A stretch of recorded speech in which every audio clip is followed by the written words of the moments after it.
that not only change is made, but that things are put in place so that the same things that have happened historically in this country don't continue to happen. The 15 million poor and low-wage workers across the nation, we're here.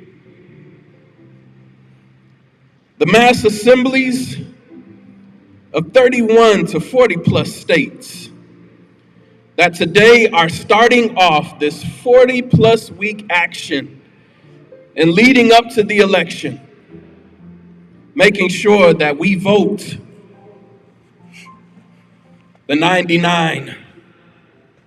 We've heard the numbers of 1% of this nation holding the majority of wealth. But today the 99 comes together to say things not only will change, but they have to change right now. There are launches going on all over state houses. Legislators have power to address poverty. This pandemic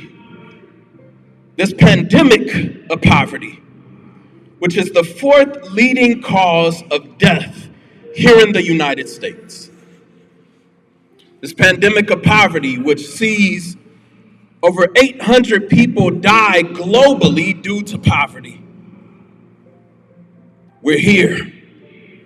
We're here to collectively raise our voices and hear from some dynamic speakers that have been directly impacted and speakers leading organizations that are dedicated to making change. We're here. Help us, keep us, guide us, direct us with your divine power. And we will give you all the honor and all the glory. Amen. Now we will have a musical selection from my mama, Linda Gardner. Let's welcome her. Hello, everybody. This will not be a solo. This is going to be a sing-along, and I'll start it out, okay? How many of you heard the song Woke Up This Morning with My Mind? All right. The words are, woke up this morning with my mind stayed on freedom. Okay? Woke up this morning with my mind stayed on freedom. Woke up this morning with my mind stayed on freedom. I woke up this morning with my mind stayed on freedom. Hallelujah, hallelujah, hallelujah. Well, I'm walking and talking with my mind stayed on freedom. I'm walking and talking with my mind stayed on freedom. I'm walking and talking with my mind stayed on freedom. Hallelujah, hallelujah, hallelujah. Well, there ain't no harm to keep your mind stayed on freedom. Ain't no harm to keep your mind stayed on freedom. There ain't no harm to keep your mind stayed on freedom. Hallelujah, hallelujah, hallelujah.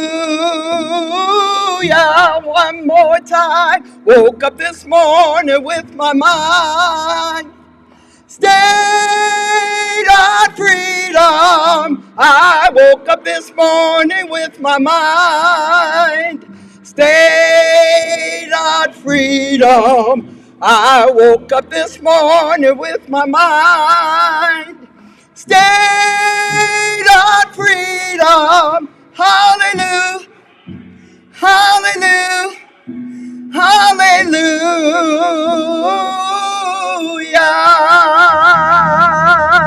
Thank you.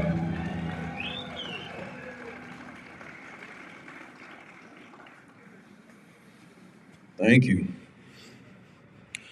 So, making 43% of the country, there are over 135 million poor and low income people right here in the United States.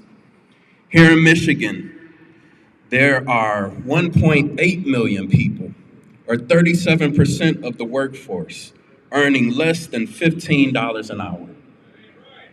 Not right at all.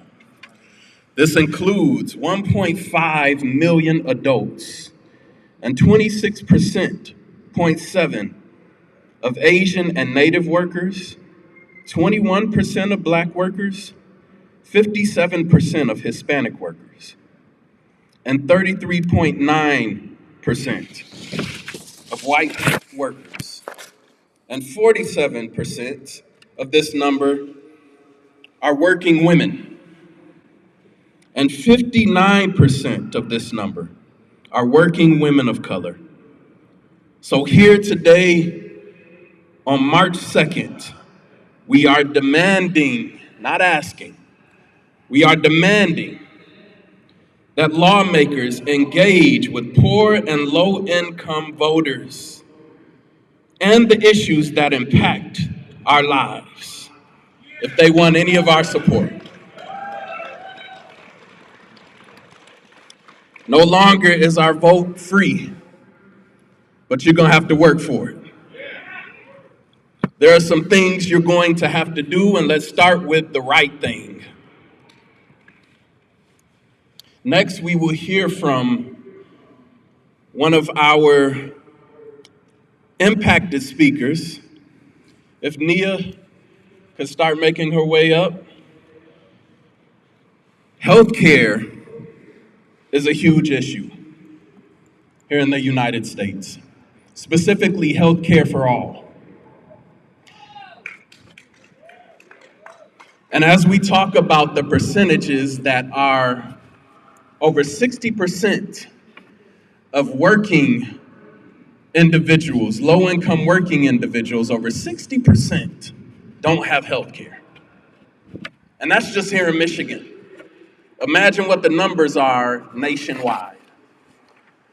So Nia, a direct impacted testifier, will come and just give you her personal testimony. So let's receive Nia.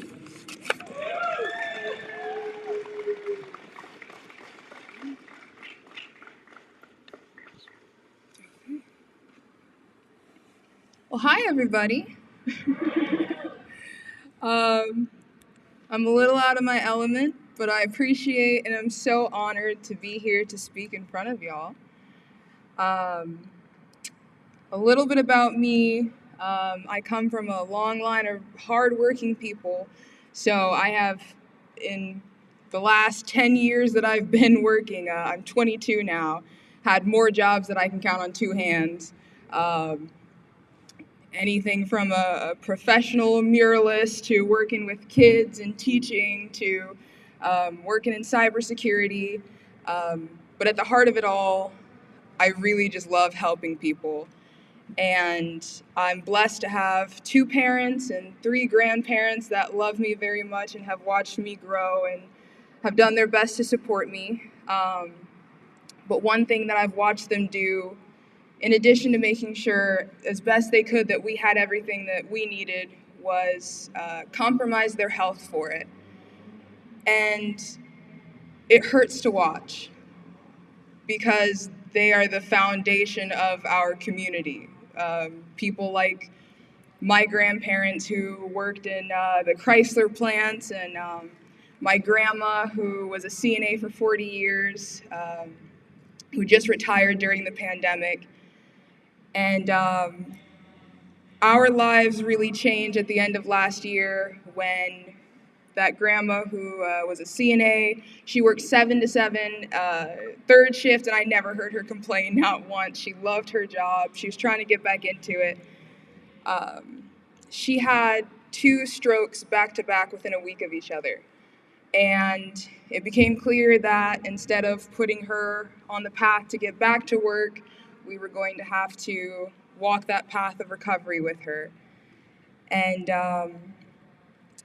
she suffered speech aphasia, so she had a lot of trouble effectively expressing her needs and how she needed help and getting her therapy scheduled and even just doing things like making sure her trash is taken out and her mail is, the medicine in her mail is secured. And I wanted to talk to you all today about something that I've been thinking a lot about, which is the importance of community. If my grandma had been on her own, she would have been like a lot of people that we may know or that we may never hear about who have to go through something so difficult by themselves as best they can. But she had our little family, which is me and my mom, and we do our best to make sure that she has those things that she needs. And I think that the importance of building resilient communities, we haven't ever seen this come to the forefront the way that we have in the last couple years. Something that I've really been thinking about is we are, out here screaming for this systemic change, but in the short term, we can take care of each other. And having a mindset of not what can we change for everybody, or in addition to what can we change for everybody, but what can I do to help out you or help out the people that I know or help in any way that I can, is something that I've been trying to think more about and trying to build. Absolutely, we the people. So, from all those jobs that I told you I had, I have a new job. It's nothing like anything that I've done, surprise, surprise. And I am a benefits advisor, and I go to businesses to make sure that their employees have ample coverage. And I love it. I love being able to help people. Thank you. I love bringing affordable options to people who have had the runaround on them time and time again.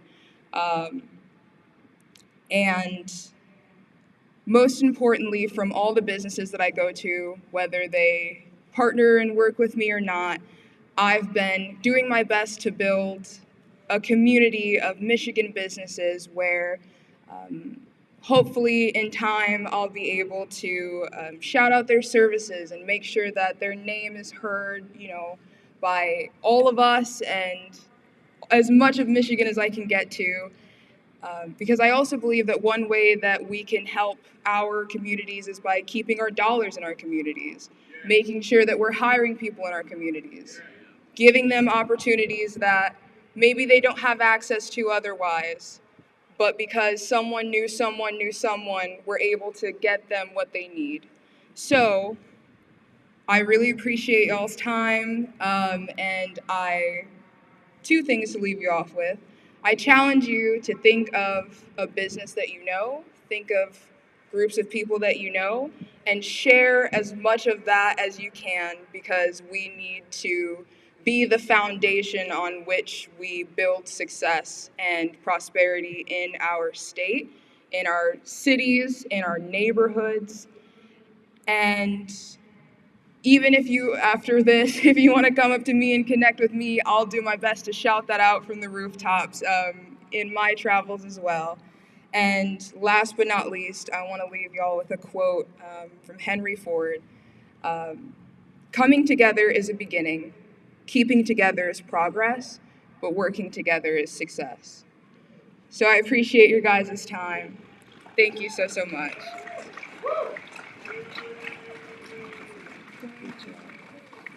All right, let's give Nia another hand there. And next, and Tanisha, keep me honest here, but I think is the only Black-owned domestic violence organization in the state of Michigan. She founded this organization, Voices of Color, leads it.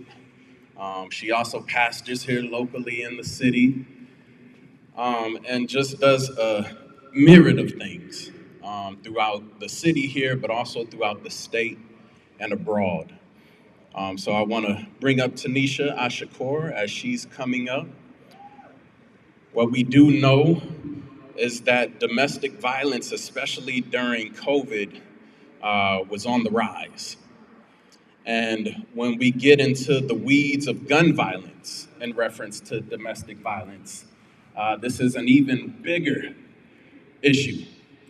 So she's going to speak to us today, educate us, but also tell us what we can do to be involved and to make sure that we see things change for the better. So welcome, Tanisha.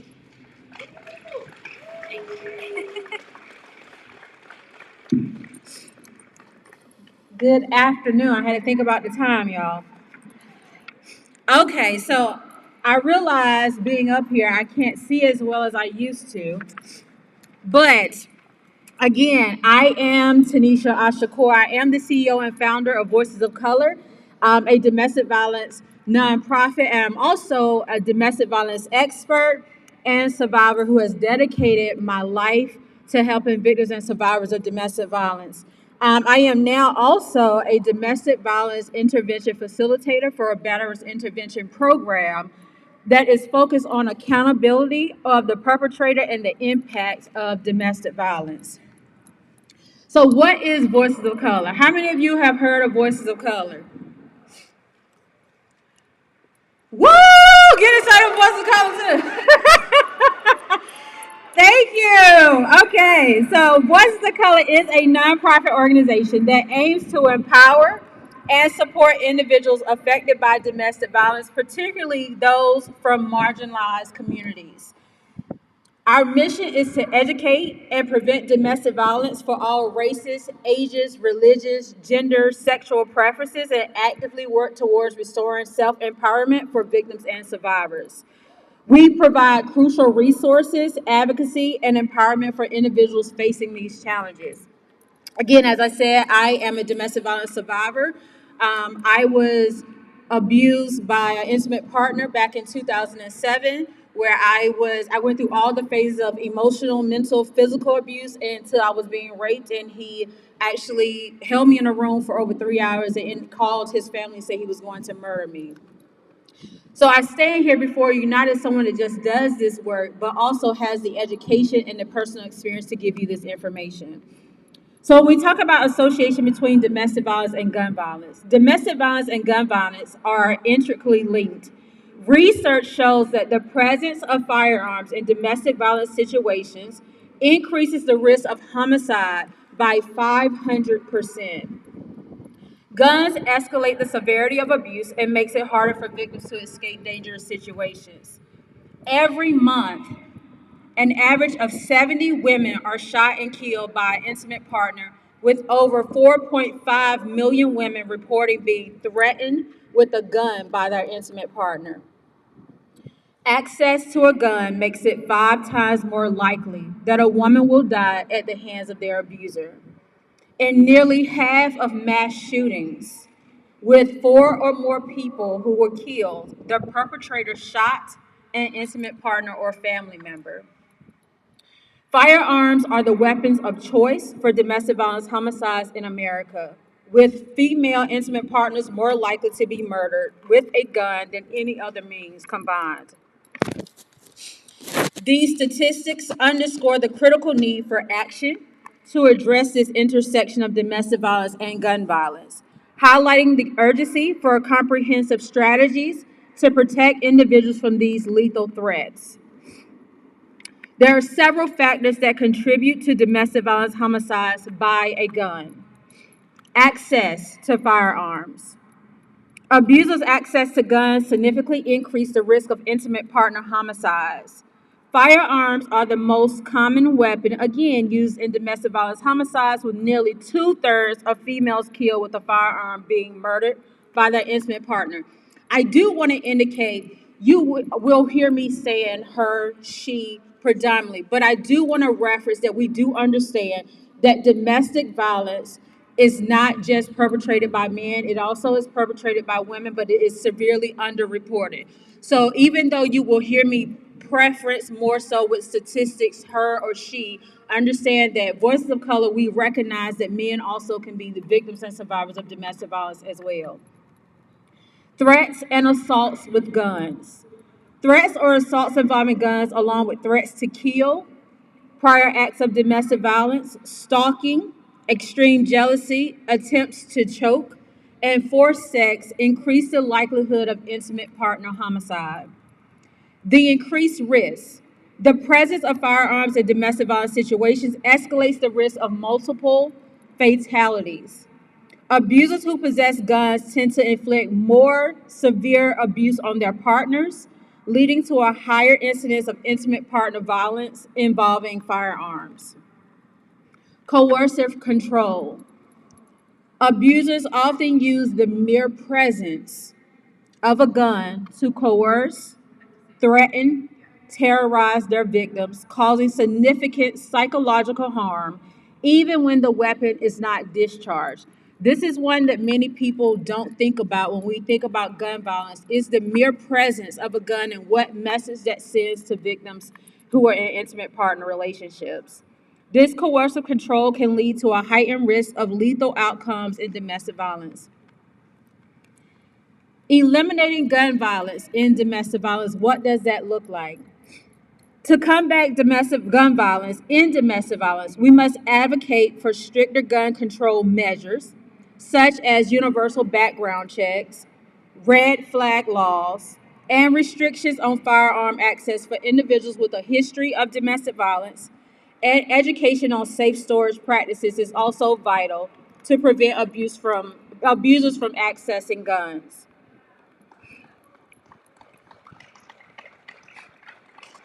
So when we begin to talk about protective orders, oftentimes as someone who has helped many victims and survivors file for personal protection orders, the issue is sometimes is the box is not checked that they cannot possess a weapon. And if the box is checked, no one is going to ensure that those weapons, they no longer have access to those weapons.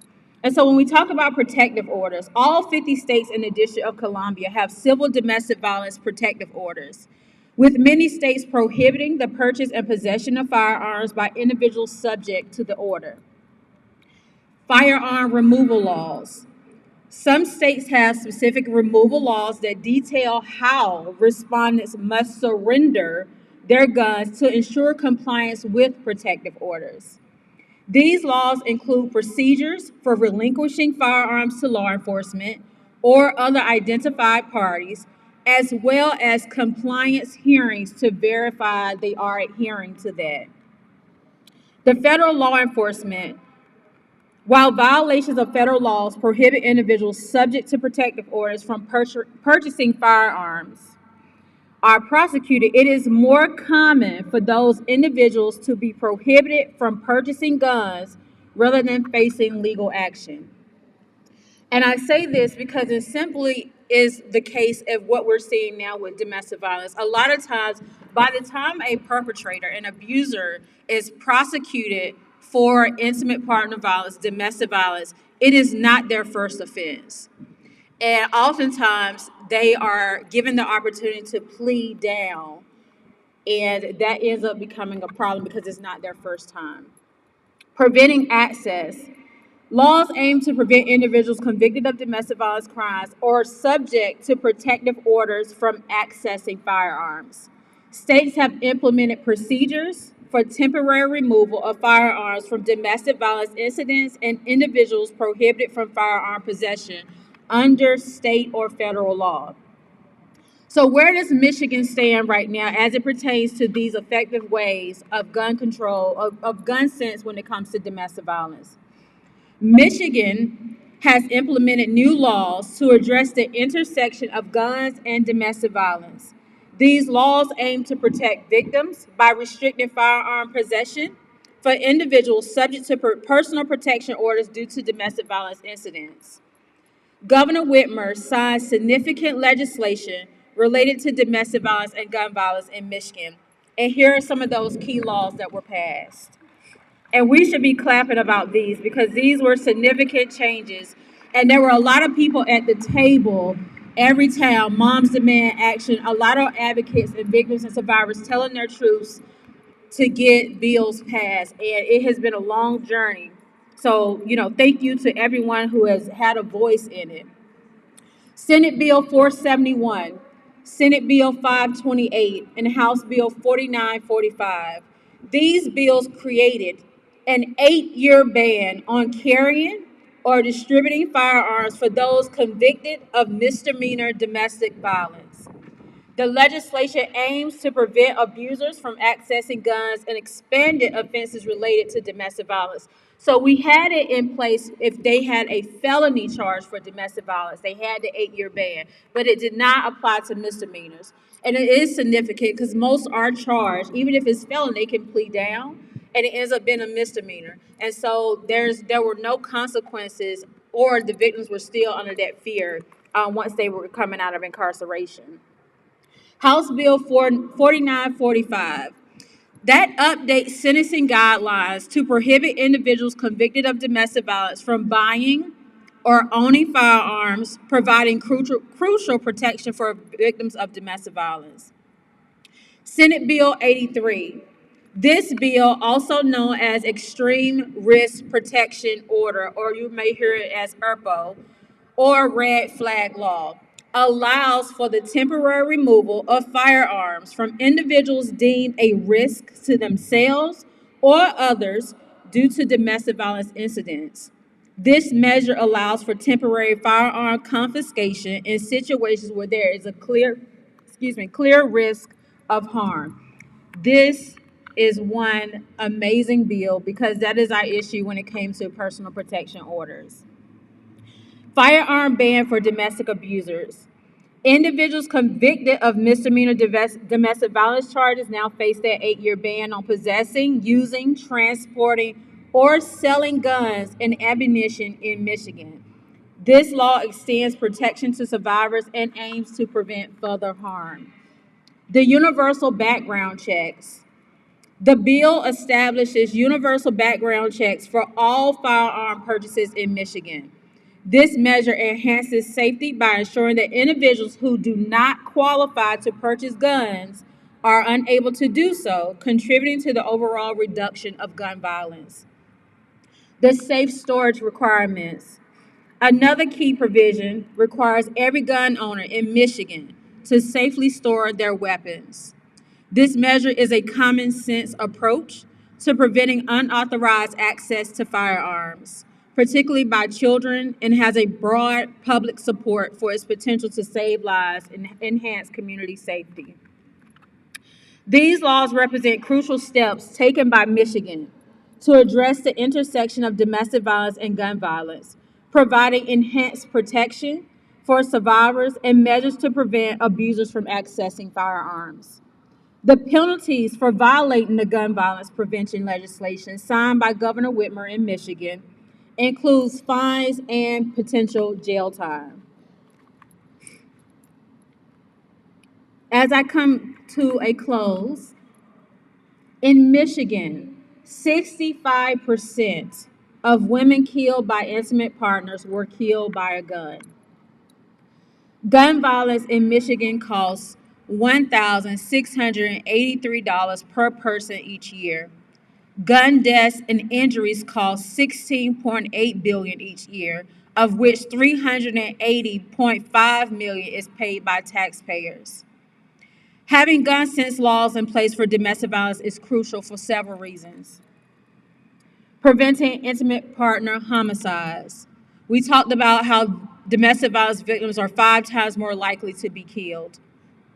Reducing fatalities. Every month, an average of 70 women are shot and killed by an intimate partner. Enhancing victim safety. Laws that restrict access to firearms for individuals who have histories of domestic violence are associated with lower rates of violence against women and intimate partner homicides. Disrupting abusers' access to firearms reduces the likelihood of intimate partner violence becoming deadly, thereby enhancing victim safety and well-being. These points underscore the critical role of gun sense laws in protecting individuals from domestic violence and preventing tragedy outcomes associated with firearm access in abusive relationships. Successful implementation of gun sense laws, because we can create bills, we can create new laws, but if we don't effectively implement them and apply them into our systems, then they don't make sense. So, successful implementation of gun sense laws to prevent domestic violence includes various strategies and approaches. Effective implementation of gun sense laws involves a combination of legal provisions, enforcement mechanisms, stakeholder collaborations, and public education to prevent domestic violence and protect victims from firearm related harm. In closing, let us remember that domestic violence is a pervasive issue that affects countless lives. By addressing the connection between domestic violence and gun violence head on, we can create safer communities for all. Together, through advocacy, education, and policy change, we can work towards a future free from the devastating impact of gun violence in domestic violence settings. Thank you.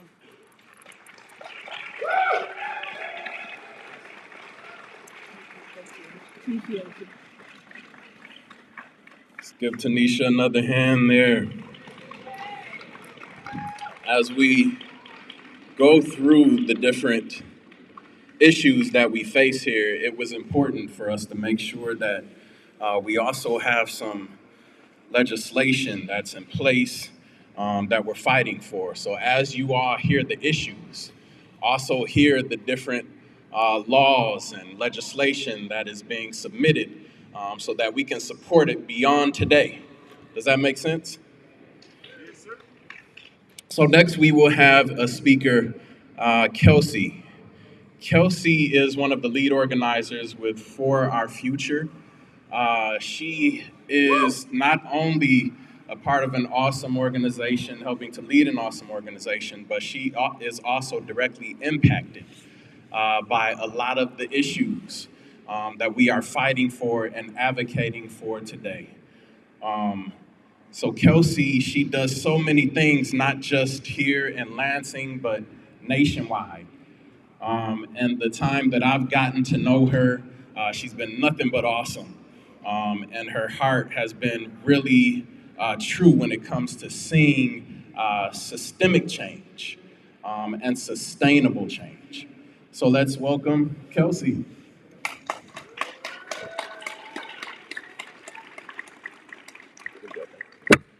Wow, how do I follow that up? Thank you so much. Hi, my name is Kelsey Brian. I'm an artist, activist, and writer. For the indifferent, ignorant, and asleep white evangelical church in these manifest destiny state, I have some words to say. For anyone willing and able to listen, I have some words to say. As a disabled lesbian woman with a calling on my life to be an advocate, seeker, and truth teller, I have some words to say. As a religious trauma and conversion therapy survivor, I have some words to say. As a formerly housing insecure person, I have some words to say today. Martin Luther King Jr. had these words to say about nice white Christian people. Shallow understanding from people of goodwill is more frustrating than absolute misunderstanding from people of ill will. Lukewarm acceptance is much more bewildering than outright rejection. His last project before he was assassinated was the Poor People's Campaign. But the reason we are gathered here today. He was speaking truth to power and influence. He was more threatening to politicians and comfortable rich people than ever before. He was, as John Lewis said, good trouble. Revelation 3:15 through 16 says, I know your deeds. They are neither hot nor cold. I wish you either one or the other. So because you are lukewarm, neither hot nor cold, I am about to spit you out of my mouth. Every day I wonder if the God I used to worship still exists. I need a Jesus who knows suffering. I need a Jesus that chastised the rich and greedy, asked the proud to cast out the first stone.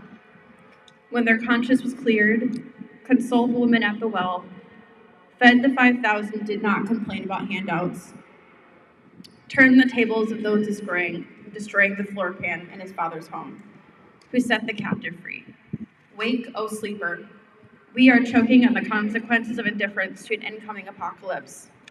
Matthew 10:30 says, "Everyone who denies me on earth, I will also deny you before my Father in heaven."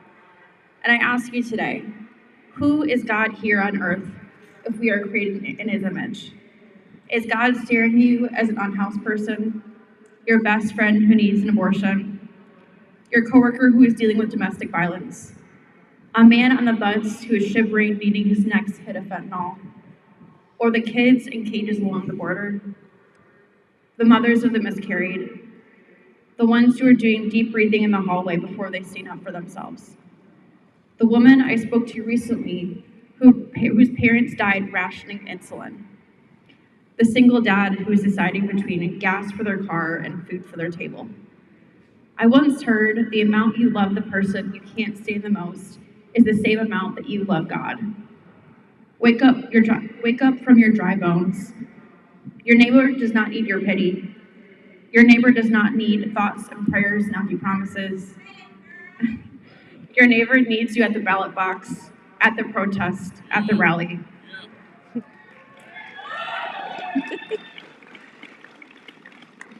To show up in the most inconvenient moments, to be the person in present every day in the not exciting mundanity. Not just voting in November, which please do make sure that you're registered, and not just putting a black square on social media in the summer of 2020. What does it mean to have a moral revolution? It means standing up to the powers that be who have a literal financial incentive for you being discouraged for fighting for your rights, who makes paying for your prescriptions with coin change commonplace, who has you working 2 jobs and a side hustle to keep your kids safe, who has you paying rent that is too damn high, who has you making a GoFundMe to cover your grandmother's medical bills, who has you donating plasma to pay off your student loans, who has you hating other people in the struggle to distract you from your dignity being taken away every damn day. Little by little, and then a lot all at once. Did you know that major insurance companies now have hired workers to make TikToks? Some of them also have paid staff to post jobs that are not available to gather our data from resumes and to scare current employees who need to keep their current jobs. They do this with our paychecks, and our money goes into this, not covering our basic need to stay alive and well. There's also separate insurance to keep our eyes and teeth intact, which they treat like a luxury and not a necessity to stay alive. Our current economic system causes marginalized people to turn on each other, while people in power count their monthly bonuses. They also make it a privilege to volunteer, educate yourself, and interact with our political system at all. Now, standing up is not simple or easy. It requires infrastructure and planning and really boring meetings with minutes and Robert's rules. There is no quick revolution. There is no simple solution. We would not be here today otherwise. What I do suggest is to listen to people and movements who have been in the fight. And with a certain promise of virtue signaling, and I can't stress this enough, listen to Black women.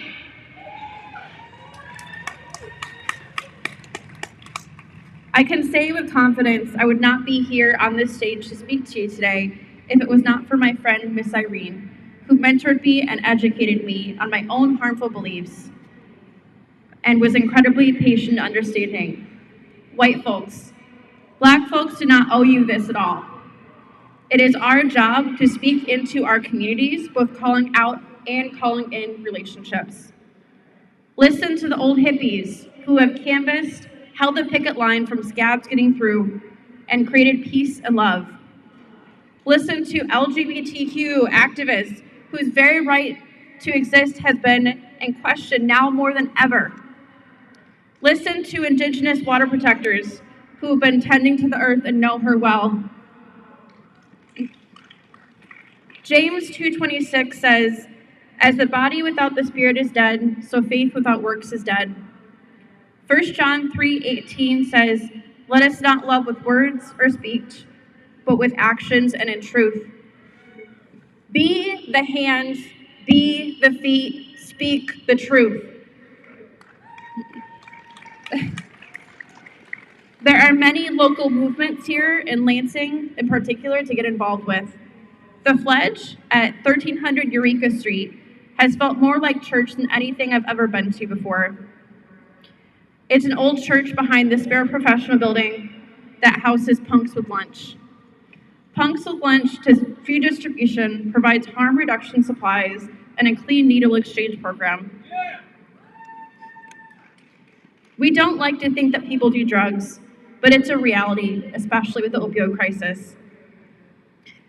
And I believe it is our civic duty to carry around Narcan, which is an overdose response medication that can save a life, and they have it at the Fledge and many other nonprofits. You can find that list at the Ingham County Health Department's website.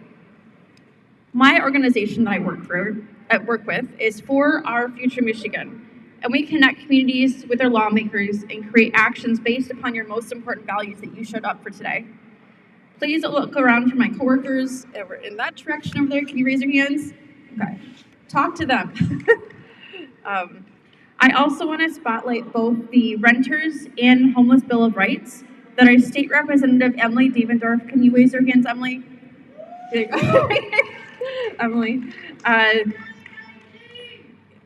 The rent is too damn high. Emily has listened to our community and has put together the most comprehensive legislation on these issues that we've seen thus far. For those of you who are at the those of you who were at the Run Student High protest, we need you now more than ever. And you can talk to either Emily or my coworkers about that as well for more information about how to get involved. We are currently putting together a tenants union for Lansing. Let this rally be a reminder that you are not alone. We can only make change with collective action that starts by choosing something today, here, in this moment, now. Let this not be an empty inspiration. Let this be a battle cry, your anthem, a beacon of hope, and a breath of fresh air. Thank you.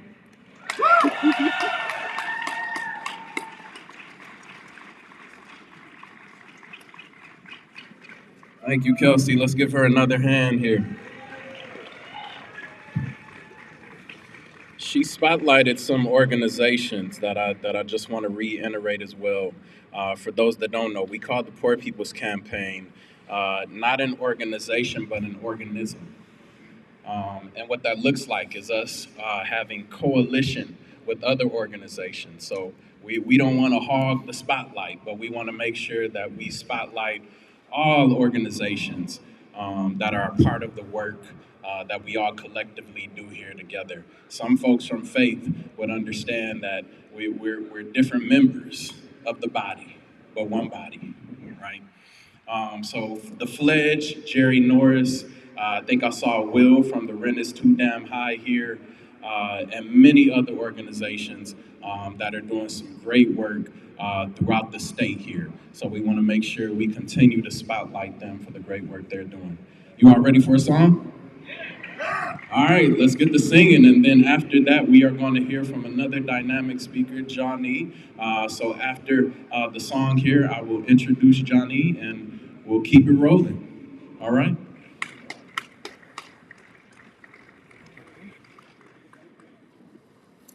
Okay, another sing-along. So I'll start out and then you join in with me, okay? Ain't gonna let nobody turn me around, turn me around, turn me around. Ain't gonna let nobody turn me around. I'm gonna keep on walking, keep on talking, marching up to freedom land.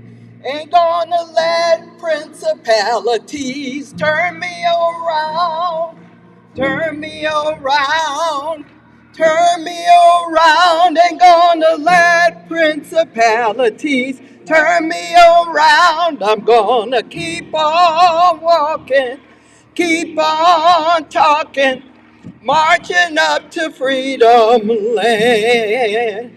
Ain't gonna let injustice turn me around, turn me around, turn me around. Ain't gonna let injustice turn me around. I'm gonna keep on walking, keep on talking, marching up to freedom land.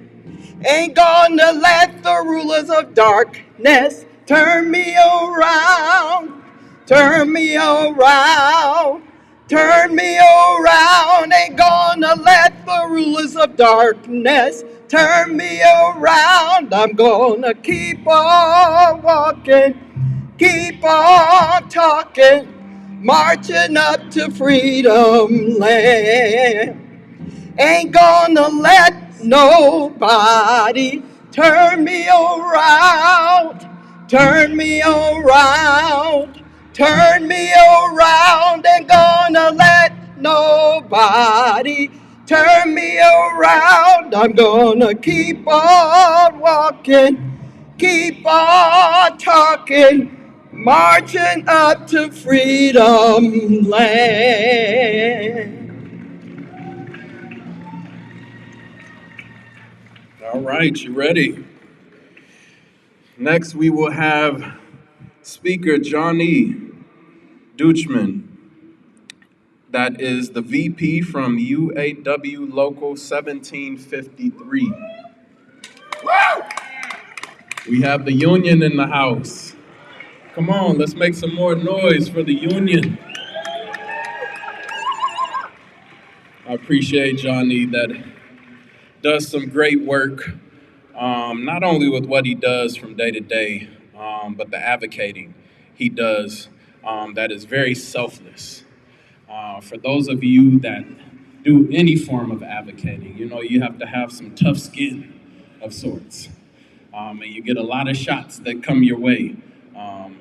But I appreciate him for how he stood, especially when it comes to our workers, union workers, just our everyday workers that represent Michigan, the heart of Michigan. Yeah, let's give him a hand there. So let's receive Johnny.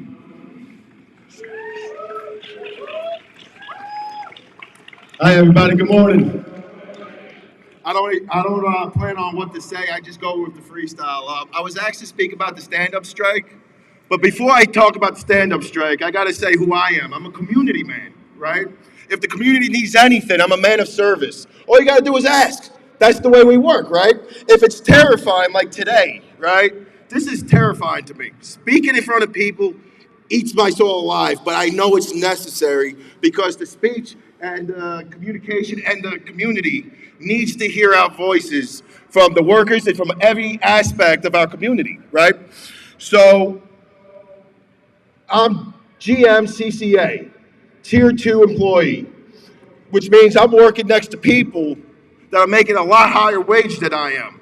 So it was in a sense of wage discrimination, because when you get paid lower than everybody else around you and you're doing the same job, right, you got a different title. That title is temporary worker or part-time worker.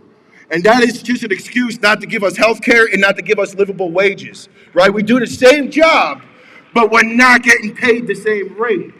And then also with those titles, it's not just that we can't afford anything, it's the abuse we take.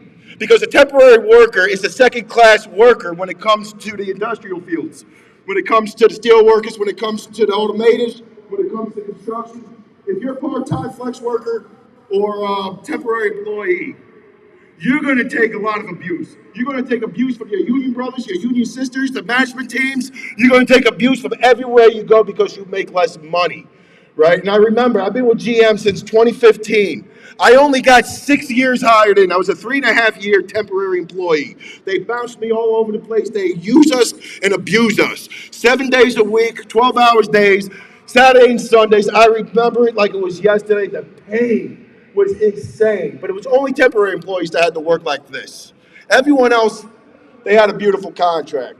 So when we got ready for that 2019 strike, we're hungry, we're thirsty, we want to fight this fight, and we want our community to stand by us. But when we did go out, we were out there for 40 days, and they didn't give us anything. We got absolutely nothing in CCA's Tier 2s. So I remember standing at our rollout meeting, and I remember the piece of paper, it said, we all won. How are we one if we're being split in division, right? Because the split wage is just another divisionary thing that we have. They don't want us speaking at work because they don't want us organizing. They don't want us having friends at work because they don't want us fighting together. Solidarity in the world of the industrial complex out there is the most poisonous word you could do. And that's not just the workforce. That's in the prisons. That's everywhere. They do not want us talking to each other. So I remember when I got transferred to CCA from LGR, I was tired of it. I was tired, and then when I got there, the abuse was insane. Management was so unethical. The lies and the intimidation was incredibly high. After the 2016 presidential election, respect, dignity, and honesty went right out the window, and that also happened in the workforce. But what would he do? What do you do when you're being attacked on every corner? And when you're going home, you're being attacked by the bills. We can't afford homes. We can't afford cars. We can't afford the basic necessities to be a good community member and be providing for our families and our charitable organizations. So what do? You organize. We fight, right? So leading up to the 2023 strike, we dealt with some of the darkest moments in our lives. I'm not just the vice president of 1753. I'm also the shop steward of second shift, right? And I had to deal with all the Tier 2 as myself, and I also had to deal with all the abuse.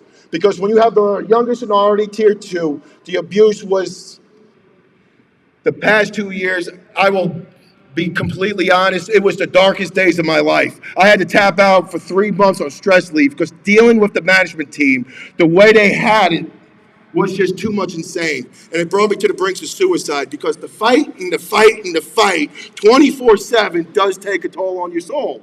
But being a union man, I don't care, right? If it's stress leave and if it's depression, get home, heal, rest, get back in there, and you keep fighting. Because there are people in there that need us. And I remember all my doctors telling me, you can't go back into the burning building. It's hurting you. It's killing you. That you put fireman on my goddamn resume. Right? Because somebody needs to put that fire out of there. So we organized one by one my entire plan. We don't have a lot of people in my plan. We have maybe 179 individuals, right? But when we were led to the 2023 stand-up strike, that 179 were as fierce as anybody in the nation. We stood our ground, we stood strong, and we were fighting for our stolen wages because GM stole those wages from us. It wasn't theirs to take. That's our work. That's our money, right? If we're working for a union job for a corporation like General Motors, we should be able to afford the cars that we produce. We should be able to afford the parts that need our cars to work. But we couldn't do that, right? The whole world was telling us it's impossible for us to get the money that we deserve. The company was telling us that. The politicians were telling that. And we said, you know what? We've got nothing left to lose. So we organized, we changed everything. We got Sean Fain in office, and we went to war.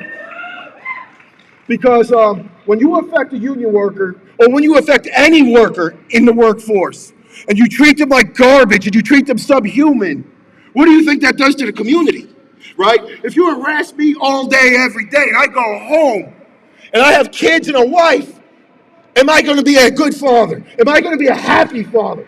Am I going to be short, right? I'm most likely going to be short because I'm tired, I'm miserable, and my life decisions aren't working well, right? Working in a place that can treat us as such.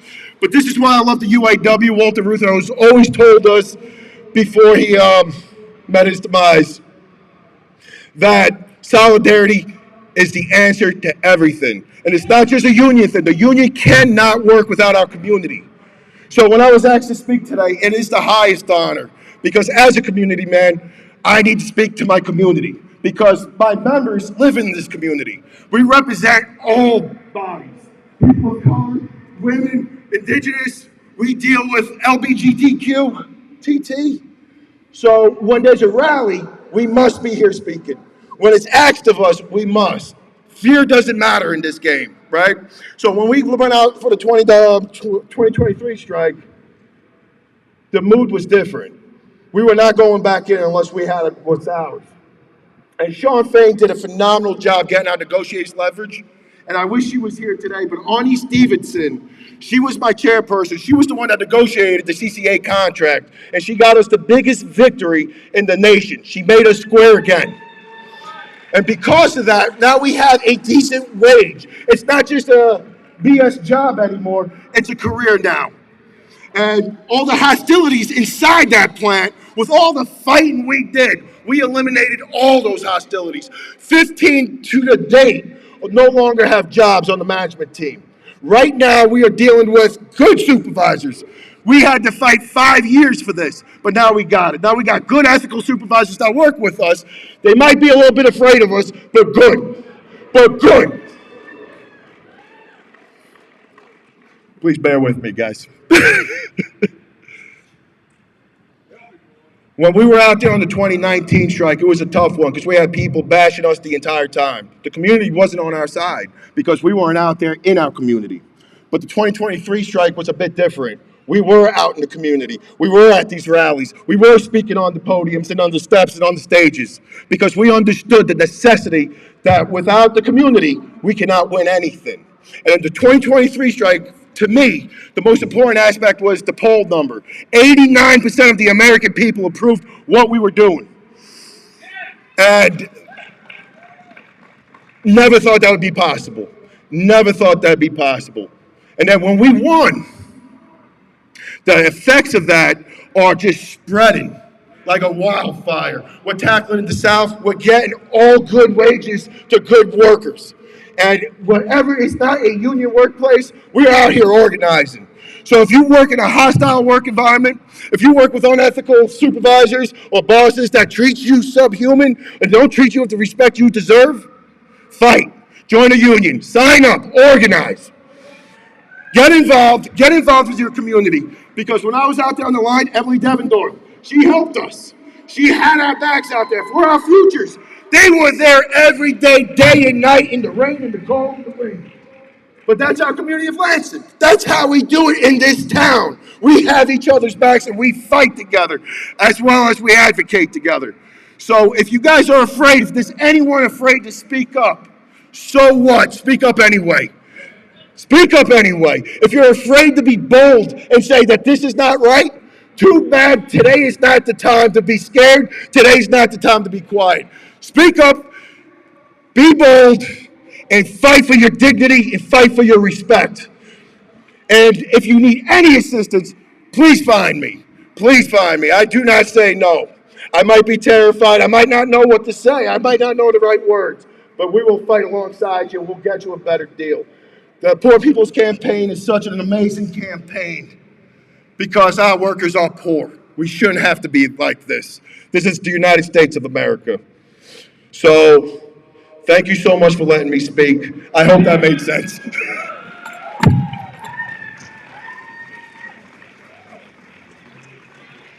Let's give it up again for Johnny. Awesome speaker. Here within Michigan, with the ending of continuous eligibility for Medicaid, 591,100 people are estimated to lose access or have lost access to healthcare. Approximately 3.7 million workers and 77% of the workforce in the state of Michigan do not have access to paid leave. As we talk about the issues of healthcare, the issues that veterans face are sometimes even worse. And I've always said it doesn't make sense that we spend so much to send people to war, but don't spend enough when they get back from the war. And as we talk about what we fight for, the 6 or 7 interlocking injustices, care for our veterans is at the top of that. So we have a veteran, Darren Dillard, that is here, an Army veteran, that is going to give you a directly impacted testimony today. And I'm excited to hear what he has to say, but also how we can support. So let's receive Darren Dillard.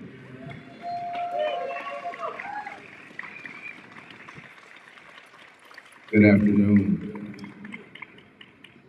As Derek said, it's my little brother.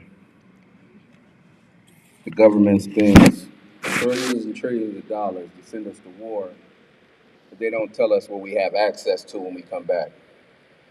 I'm Darren Dillard, a United States Army veteran. My service time was from July 1985 to October 1993. I served in Desert Storm. I want to thank you to every service member current and every veteran for your service for this country. I want to thank you right now. At this particular time, though, I would like to ask us all to take a moment of silence for those that were active and those veterans that paid the ultimate sacrifice for our country.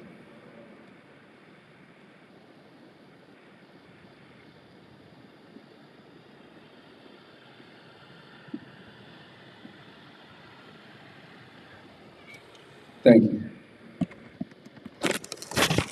If I could ask you to just give a round of applause for those and their families.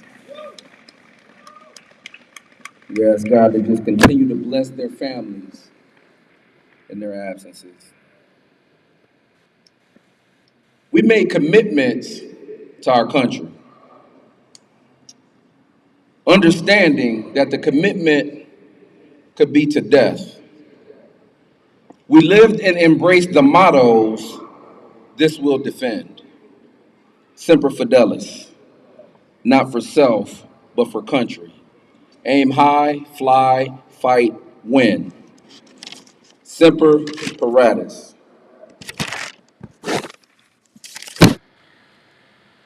We were indoctrinated with the military ideologies of duty, integrity, ethics, honor, courage, loyalty, selfless service, and commitment. They trained us in everything military: weaponry, military tactics, combat readiness, and everything else associated with ready to being able to fight to the death if necessary for this country.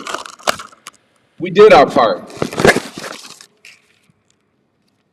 Now it's time to go home. We come home to find out that there is little to no support. When I ETS'd from the military in 1993, before I left, nobody told me anything about any services that were related to my service in the military.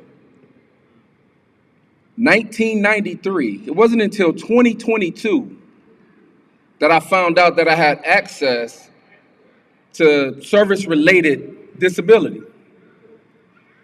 We're dealing with homelessness, we're dealing with mental health issues, and I can only imagine the real numbers, but it's believed that a total of there are 16.2 million veterans in the United States. And of the 16.2 million, a majority of those are Vietnam-era veterans. Off script, I have to take my hat off to the military or to the Vietnam-era veterans because they were never, ever properly acknowledged.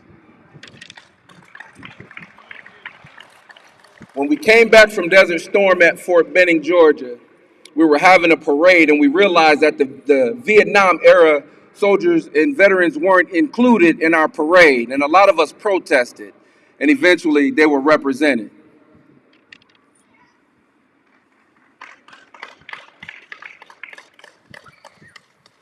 Of the 16.2 million veterans in the United States, only 4.78 million hold service-connected disability status.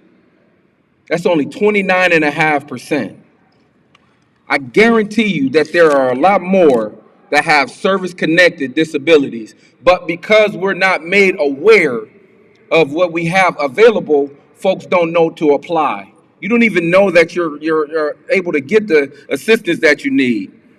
We're not equipped with any coping mechanisms when we get out. We're trained to fight. We're trained to kill. We're trained in certain things, but nobody tells us how we're supposed to cope when we get out of here. When you go back home to your families, everything is not just how it was when you left it. And especially if you served in combat. Everybody in your family has changed. You have changed. When I came home around family, folks said, man, you're just so different now. Because I was trying to cope with this thing by myself. I know a few people that went to go get help from the VA when they got out of the military, and they looked at them like they were crazy, and a few of them were committed to padded rooms and medicated. That's not what we signed up for. A lot of us turn to drugs and alcohol to cope with it. I remember many days of just sitting in a dark room with a case of beer and a pint of liquor, trying to deal with it. Some have even turned to suicide. Approximately 22 veterans per day commit suicide. That's as a direct result of the failures of our Veterans Administration to make sure that we have access to mental health care. Our military has failed us when we were soldiers to tell us the direction that we needed to go to get the necessary help when we were separated from service. The VA system is not as helpful as everybody thinks that it is, or as the commercials will say. The system is hard to navigate.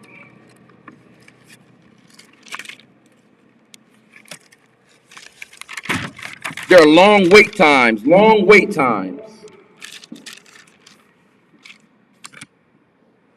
They don't return your calls or respond to your emails in a timely manner. When I found out that I had the ability to file a claim to get disability, I had one representative right here in Lansing, and I never heard from him. I called him back after I filed my initial claim, and it was so nonchalant, as if I didn't matter to him. They transferred me to another representative. I met with him, and it just seemed like everything was going well. And I never heard from him again either. So now I'm stuck to my own devices, and I really think it's a ploy for us to just give up, for us to just quit, for us to say never mind, so that they don't have to compensate us what they owe us. So they'll never be able to afford to pay us everything that we deserve, but they owe us something. We have totally inadequate mental health support. It shouldn't be a double standard. Could you imagine how hard it is for veterans in rural areas to get to VA facilities? Some don't even have internet. They're not even able to get online to even find out that we're able to get assistance or help. It's not fair. It's not what we signed up for. So I have a question. United States government, Department of Justice, Veterans Administration. Where's your integrity? Where are your ethics? Where's your honor? And where's your courage to do the right thing when it comes to veterans? Where's your loyalty? Where's your selfless service and commitment? We did our part. Now you need to do yours.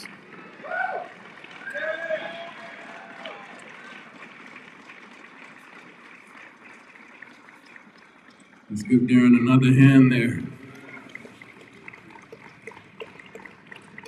Our next speaker, as we talk about the effects of gun violence, and we're wrapping up here.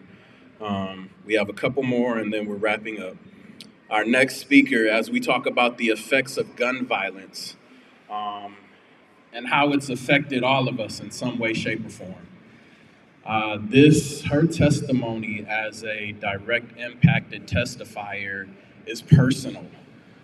Specifically to me, her son years ago, he was a comedian around the country here, and he was a comedian at a birthday party that we had, and then to hear about the senseless murder of him just hit me to the core. But to hear her testimony and also how she is keeping his light alive. When I thought about the effects of gun violence, I didn't think about any other person but Ms. Miranda. She is an awesome individual. She is an awesome advocator. And what I love about her and her heart is that she continues to keep her son's spirit alive by not letting us forget, right? Too many times murders happen and people just move on. But what I've loved about her is that the way she impacted me, and I'm sure she impacts you all, is something that you will never forget. So let's welcome Miss Miranda.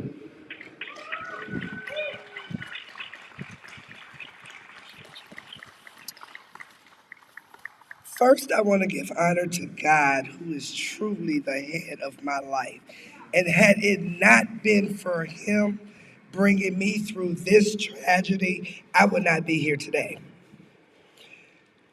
Derek said that my son Marcus was a comedian, and that he was. On August of 2020, my son, alongside his brother Stephen, were the two guys that was murdered at formerly Wing Heaven on the south side of Lansing. That changed our lives tremendously. We didn't know what we were going to do, didn't know how we were going to get through that, but we managed. And I say this to bring you to a point, and I need you guys to really listen to me and to really, really let this sink into you, because it's going to lead you to where we need to be right now today. With dealing with such a tragedy, we ended up having to fight and be re-victimized all over again with the justice system. I say that to say the former prosecutor that we had in office at that time offered a plea deal to the guy that murdered my son and his brother. All because that's what she believed and that's what she wanted to do.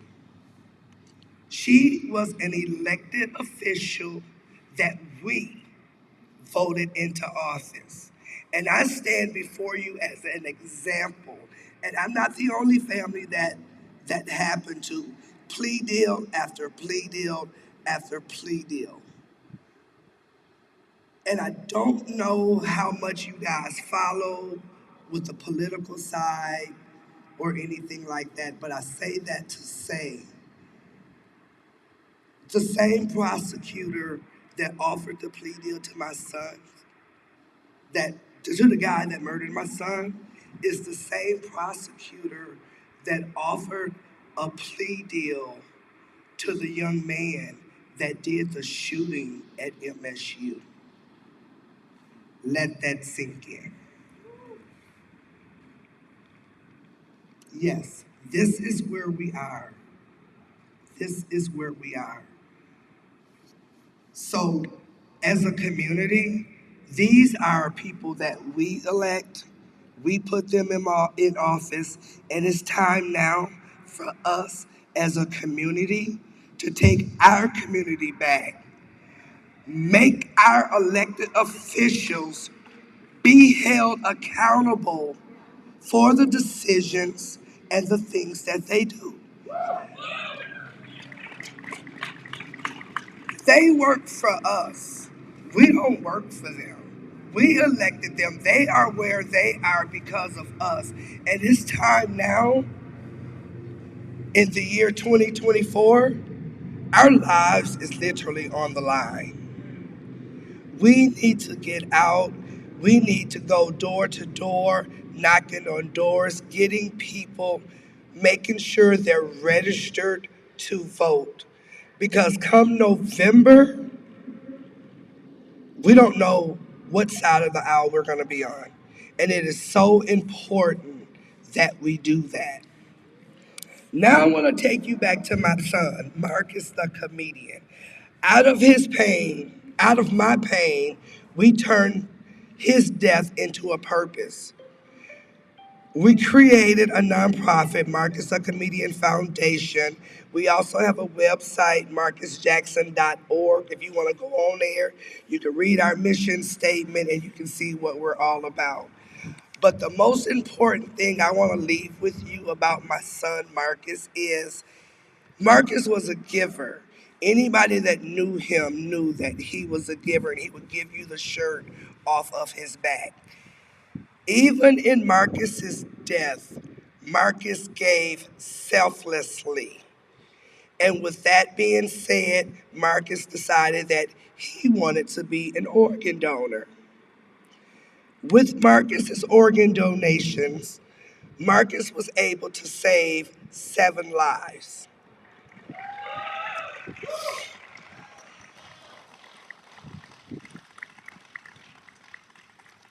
With his bone marrow and his tissue, Marcus was able to help another 25.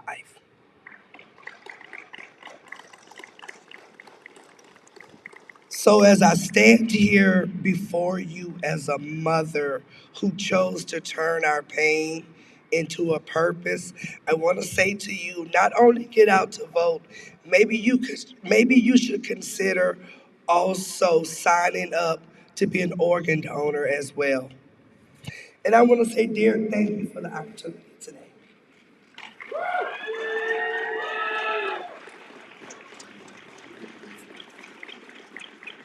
Let's give it up again for Miss Miranda. Awesome testimony there. As I have Natasha make her way up, you've heard the name Rep. Emily Devendorf a few times today. And I want to make sure that we recognize her. Rep. Devendorf, raise your hand. Rep. Devendorf has, if I can just, tell the real here, she has implemented some of the most progressive legislation that I've ever seen in my lifetime. She's had the guts to introduce that type of legislation. And I will say that because as we were talking about politicians and them just jumping into the work of being political, a lot of times they forget about who they represent. So what I've appreciated about Rep. Devendorf is that not only has she kept her ear to the streets, but she's also put her pencil to it as well. Give her a hand.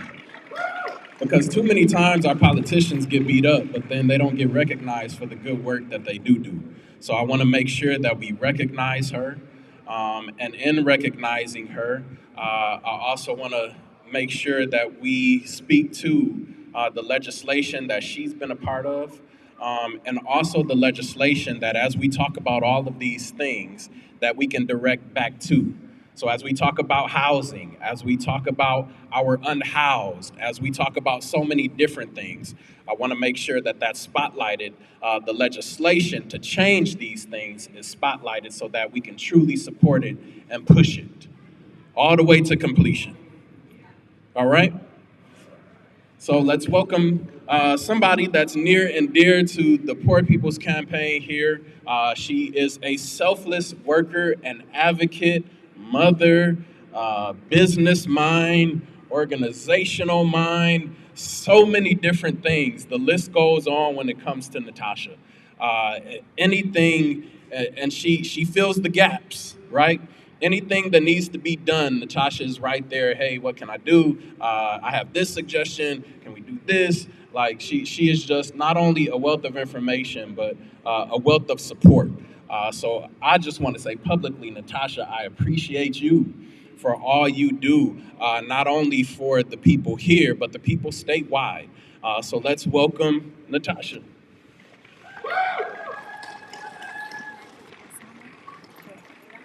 What's that? Yeah, I just want to lay this. Yeah, you good.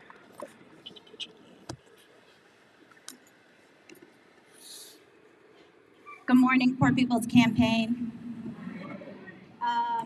We've heard a lot this morning, so I would like to, before I start speaking and spewing out facts to you, for us to just take a moment. We've heard a lot, and in doing this work, I often find that we don't take rest, that we don't take a moment to truly feel. And so if we all could just take a moment to hold space for the testimony that we've heard today, for those suffering around the world, and for those experiences that you have personally had that have impacted your life and led you to doing this great work. So if you don't mind, I would like for us to take a moment, center ourselves, clear some space, allow yourself to take 3 guided breaths with me, followed by a moment of silence. So let's shake out some tension. And when you're settled, and if you choose, close your eyes. Begin inhaling through your nose for 2 and 3. Open your jaw and one more time. That was really beautiful. Let's together inhale through your nose, this time tilting your chin. Soak up that sun. Release your jaw. Let that tension go. Last breath on your own timing.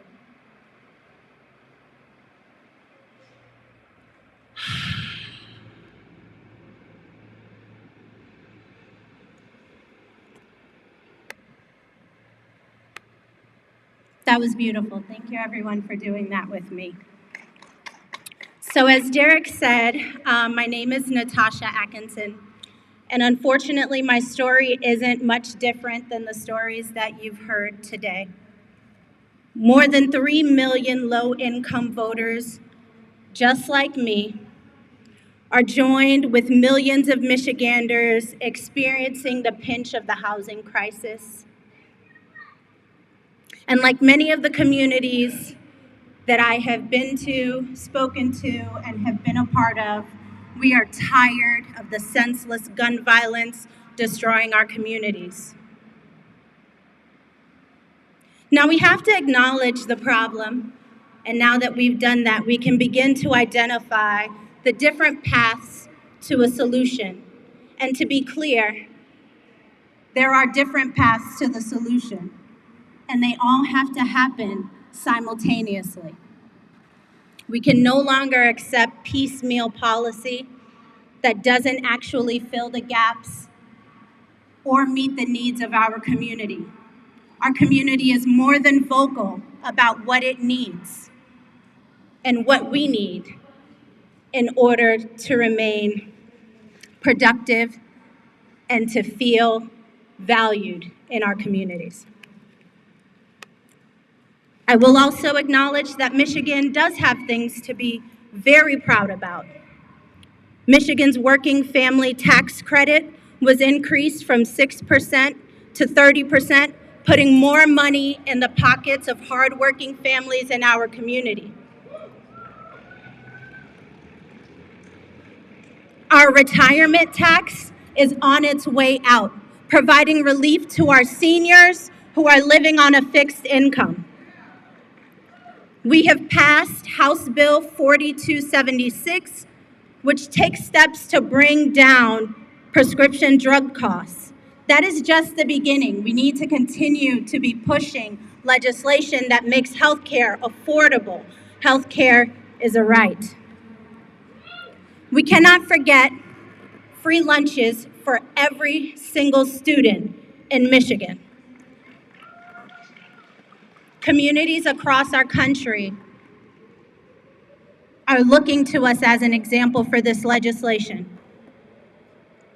However, like my sweatshirt says, I am grateful, but I want more. I think we deserve more, so I'm going to change that from I want more to we need more. And it's time that we start to demand more, because there's definitely more to be done.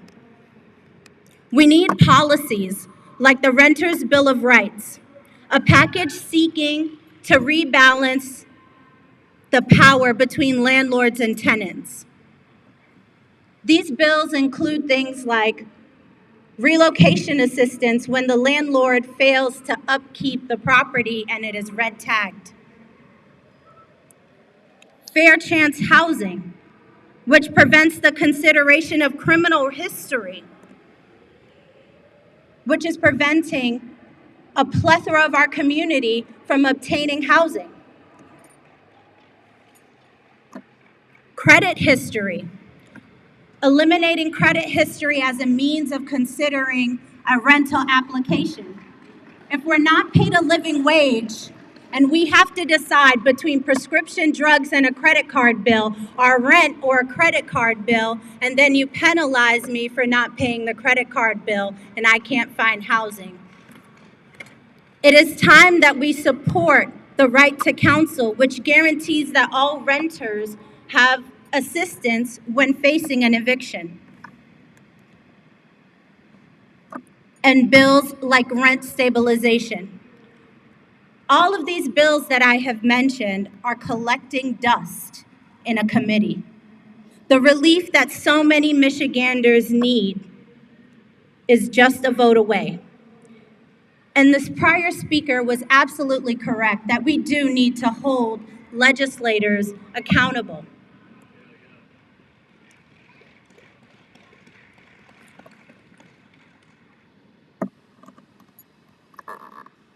Housing is a human right, and it is time that we demand that every Michigander, that every citizen, that every person has fair, equitable housing. It is time that we support our farm and domestic workers with the right to unionize. It is time that we demand fair wages and housing for our farm and domestic workers. It is time that we begin to support legislation that screens our police for extremist organization associations. It is time for restorative justice. It is time that we elevate our legislators who understand the harm that prior legislation has done in our country. It is time that we support legislators who understand that poverty is the root of a lot of the issues that our communities are facing. It is time that we understand that the rules that pay for our education are unjust. That in school districts, we have failing students alongside others and school districts unequally funded. It is time that we support legislation. It is time that we put our boots on the ground. It is time that how much money you make or what letters behind your name determine how you are treated and whether or not you should have dignity. It is time that we acknowledge that we have people living in encampments and provide humane treatment for our unhoused neighbors. It is time that we support those who have the unfortunate circumstance of living in encampments. It is time that we support a homeless Bill of Rights. And I know at this point I'm speaking to the choir because all of you have taken your time out, whether online, across the country, in person, in the work and the deeds that you put in. I just want to say thank you to all of you for inspiring the next generation, for being supportive, for calling truth out, for holding space. I want everyone, if you could, to just repeat after me. I am worthy, we are worthy. You're worthy of housing. I am worthy, we are worthy. You are worthy of health care. I am worthy, we are worthy.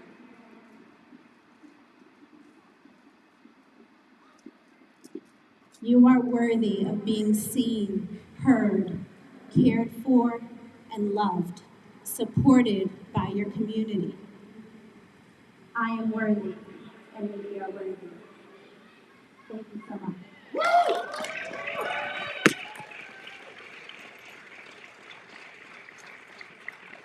Let's give Natasha another hand. As Cass comes up, as you all know, water here in Michigan, and we're wrapping it up, water here in Michigan is and has been a huge issue, and specifically the poisoning of water here in Michigan, specifically in Flint and Benton Harbor. But there have also been water issues as it relates to water shutoffs, even during the pandemic. So as I have Reverend Cass come up, she is a Detroiter that is going to speak to some of the different water issues, but also some different water initiatives statewide that we need to be knowledgeable about. So please welcome Reverend Cass.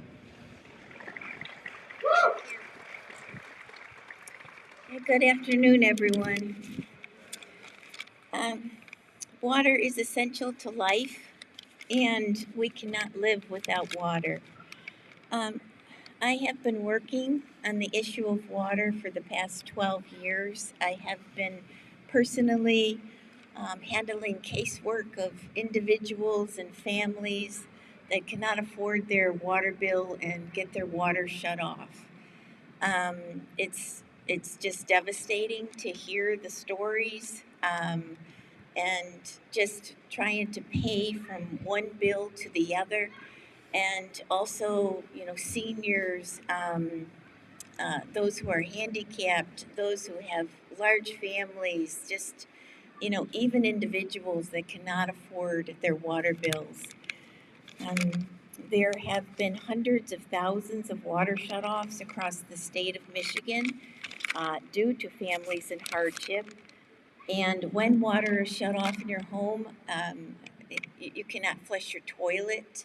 It is so unsanitary that children are taken away from social services. You lose your home. It's just, currently there are programs available, but they're assistance programs. And when the money runs out, there's no money for water. And there are so many people that do not even get the assistance programs because there's not enough water. So we've been working on a water affordability legislation program so that it prevents water shutoffs. And water affordability compared to assistance is when water bills can be paid in full, on time, and do not incur compounding debt. Ensuring an affordable water bill is different from temporary discounts to help families cover expenses that remain beyond their means. Water affordability guarantees that every individual has access to clean, affordable water. All water systems apply income-based rates eligible to customers capped at 3% income level, and it restricts water shutoffs. It facilitates department and debt forgiveness. We must create affordable water legislation. Please join us. There are different organizations. One is the Well Coalition, and you can contact We the People of Detroit. The other is People's Water Board Coalition. There's also FLOW, and it means For the Love of Water. And you can also contact the Poor People's Campaign for any more information, or if you know anyone who's getting their water shut off. Thank you.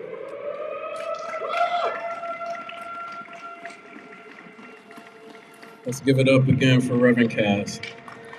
I want to be cognizant of your time, so I won't belabor you any longer with the long speech here. But there will be some additional information And I think the fire department is making sure we wrap up at the same time too. There will be additional information and statistics and some different things that we want to make sure we spotlight to and for you all. But as we're closing and as I wrap us up, I just want us to be cognizant that there is a deliberate attack against our democracy. Let me say that again. There is a deliberate attack against our democracy. And if we, the 3.1, the several, as I call us, the 99, if we don't stand together against this attack, because what the attackers are doing are finding different subcategories to try to box us into, to get us to argue about little frivolous things, so that we can't get real about the legislation that affects us all in some way, shape, or form, to be able to band together to come against this attack that has been against our democracy. And whatever side of the aisle that you're on, there are common things that we can all agree about. And that is that in this country, nobody should be without housing. Nobody should be without food. Nobody should be without health care. Nobody should be without the right to live. The basic right to live is the deliberate attack that is coming against our democracy. The attack that certain people deserve certain things and that everybody doesn't deserve access to the same things. Equity is being attacked. Equality is being attacked. All of us in some way, shape, or form have experienced an attack against our democracy, but also against our way of life. And if we don't band together, remember I said at the beginning, this is only the beginning. This is the launch for the next 42 plus weeks leading up to the election, for us to make sure that we're going, like the old preachers would say, in the highways and byways, making sure that people get to the polls and not vote for a specific candidate, if you will, but vote for the things that align with what you believe. And if you believe in people having a right to live, then you need to vote as such. If you believe in people having housing, then you need to vote as such. In this country, we have more vacant housing than we do homeless. And that's ridiculous. In this very city, the capital city of Lansing, we have more vacant housing than we do homeless, which is ridiculous. But if we don't stand up, if we don't lock hands with different people like Rep. Devendorf and others that are submitting this progressive legislation, then we're all just laying down and just taking the continual abuse that most of us have experienced all of our lives. And I don't know about you, but I've had enough. And we all need to say, not only with our mouths, not only with our voices, but with our hands, with our feet, that enough is enough. So thank you all for your time. Thank you all for coming out. We love you. We appreciate you. Please eat the food. If you're not going to eat it now, take it with you. Take it to your family. But we love you. We are still adding to our coordinating committee. If you are interested in being in the coordinating committee, email djknox@mippc.org, and we will make sure we get you going. There are many things that we're doing on a weekly, on a monthly basis, and we want to make sure you're involved. God bless you. Thank you. Have a good rest of your day.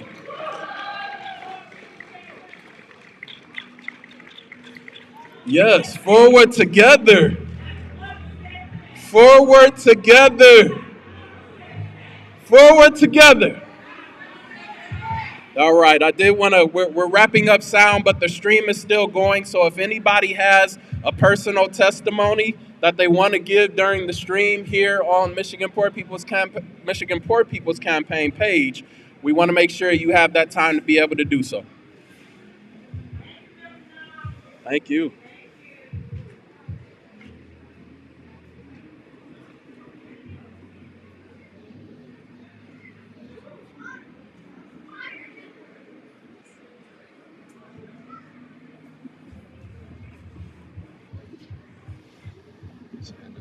backup one up here.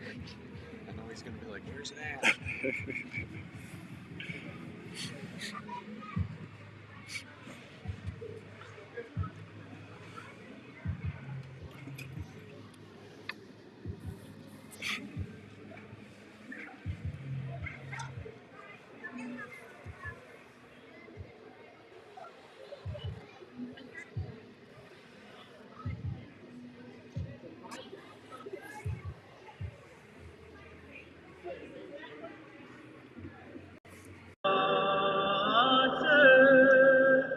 We shall not be moved. We only fight for freedom. We shall not be moved. We only fight for freedom. We shall not be moved. Just like a tree that's planted by the water. We shall not be moved. We only fight for freedom. We shall not be moved. We only fight for freedom. We shall not be moved. Just like a tree that's planted by the water. We shall not be moved. We only fight for freedom. We shall not be moved. We only fight for freedom. We shall not be moved. Just like a tree that's planted by the water. We shall not be moved. There are 140 million just here alone. This is pre-COVID. So we can bet that that number has doubled, if not tripled now. And we stand here in representation of the poor in this country that are looked over, that are stepped on and stepped over. We represent the 700 people that die every day due to poverty. We represent the oppressed, the marginalized, the disenfranchised, and represent everybody that has been treated as if they are invisible in this country. We represent those that have used their voice, but you have the systemic racism that doesn't listen to the voices, and we say no longer. We have a saying at the Poor People's Campaign that's right for this moment. We say, forward together. And then you all say, not one step back. Can you say that with me? Yeah. Forward together. Not one step back. Forward together. Not one step back. Forward together. Not one step back. We fight for those that have been kicked out of areas and environments that they were born to be in. And we fight for all of those that have been kicked out of any area for their race or creed or gender identification.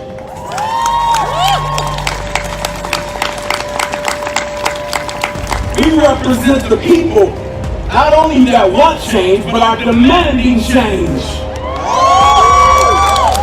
With our voices, with our resources, we demand it today. We're not asking anymore. Nobody is up here begging, but we are demanding change. We are demanding that these systemic systems be torn down today. We stand against these broken systems that are meant to enslave us mentally and physically. There are more people in prison, more black people in prison today than there were slaves during the Civil War. Damn shame. Crazy. And we have all of these systems that continue to perpetuate that rotten and dysfunctional behavior. And we stand and say they must come down right now. Because we have lives, literal lives that depend on the change that we are fighting for today. America has been in the midst of a fire. And this fire is racism. And the very thing that stokes this fire is greed. But we are the water. We are the sand.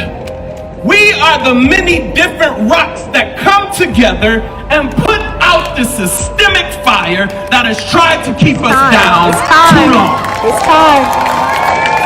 We stand here today rooted in righteous justice, that all of these broken systems must come down right now. We don't need reform, we need them to go. We need to start anew with everybody at the table. Not just a majority of people, but everybody needs to be represented at the table. Not next week. We can't even wait for legislation. It must come right now. We are your brothers. We are your sisters. We are your siblings. And we say it has to stop right now. Forward together. Not one step back. Forward together. Not one step back. One more time. Forward together. Not one step back. Thank you.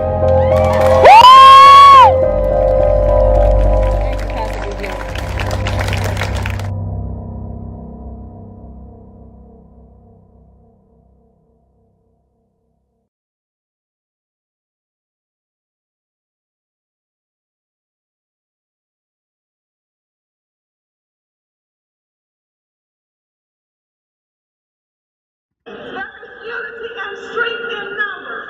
My goal is to strengthen my district and to educate those who don't know. Poor People's Campaign is in the house.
Thank you all for tuning in. Thank you to all of the speakers. We have a huge thank you there to our regional organizer, Danielle Holmes, our co-chairs, Bishop Barber, Dr. Reverend Liz Theo Harris.